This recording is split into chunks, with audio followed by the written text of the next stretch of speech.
Hey, what's going on everyone? It's me, Jordan, and welcome to another video. And today we're going to be doing another history video. You guys seem to really enjoy my last video about the Battle of Passchendaele, and I want to do another one, but today I'm going to be focusing on two individuals. And this is actually not a World War I story, this is actually a story from Vietnam. But while I was reading these two stories, I found out that very little people in the outside world actually know about these two individuals, and I'm going to tell you about them. So today we're going to be talking about two conscientious objectors that won the Medal of Honor. Recently I saw the film Hacksaw Ridge, and I found it to be probably the best war film I've seen since Saving Private Ryan. It revolves around the story of Desmond Doss, who is a conscientious objector who volunteers to join the US Army in World War II.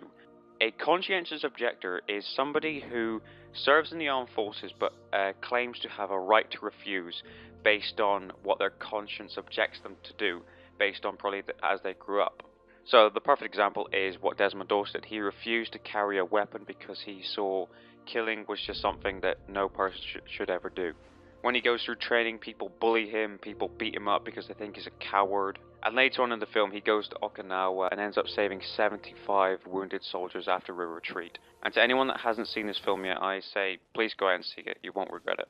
But today I'm going to be talking about two other conscientious objectors who won the Medal of Honor but have hardly been actually recognized in history.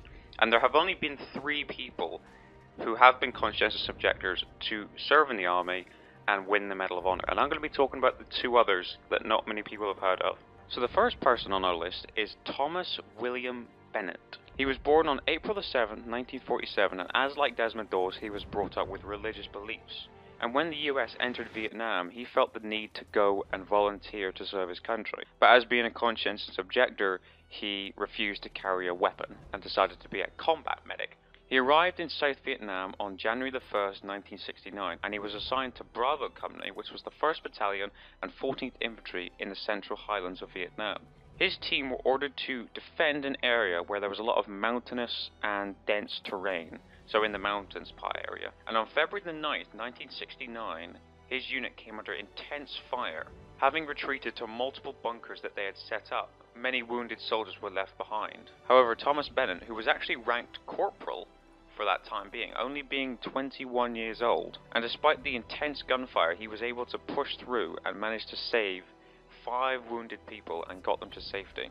That evening after the battle, his platoon sergeant recommended him the Silver Star, and just days later they would be under another attack, once again being under intense fire, and Corporal Bennett repeatedly put himself through harm's way to tend to those wounded. Reportedly, we're talking around 10 to 15 in total by the end of February 11th. Unfortunately, on February 11th, while he tried to reach a soldier who was wounded by a sniper shot, when he exposed himself, he was shot by the sniper and was killed.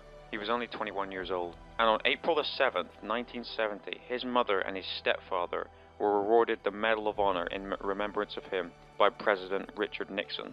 So that was Corporal Thomas William Bennett. And the second conscientious objector we're going to talk about is Joseph Guy LaPointe Jr. He was born on July the 2nd, 1948. His family referred to him as Guy.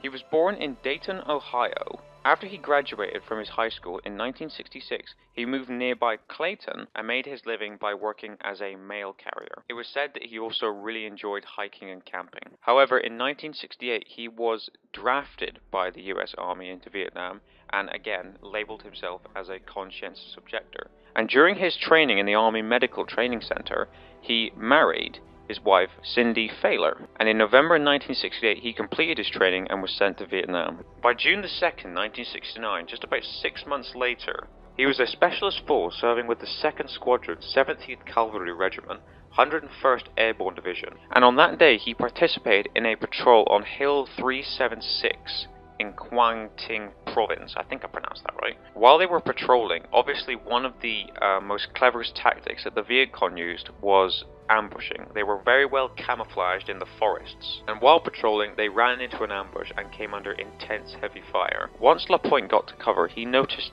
2 wounded soldiers in a foxhole just centimeters away from the enemy bunker. Because of his bravery, LaPointe ran through the automatic weapon fire and managed to reach the 2 wounded men. And to remind, this was right next to the enemy bunker. He then began to treat the soldiers and shielded them with his whole body.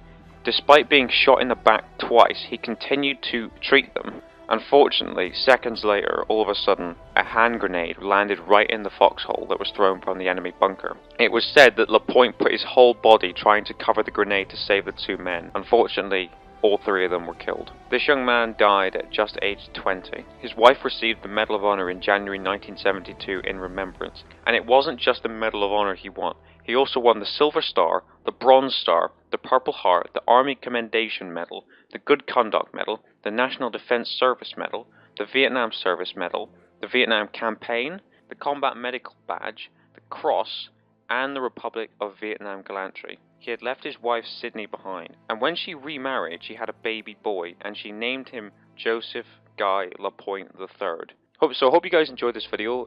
Leave a like if you enjoyed. Leave comments on maybe what stories you want to hear about now. I will continue probably to do this because you guys seem to really like these kind of stories, and I enjoy doing them. I enjoy sharing these stories with you guys, especially if not many people outside the world know about these stories. So thank you for watching, guys. Take care of yourselves, and I'll see you all soon. Take care of yourselves.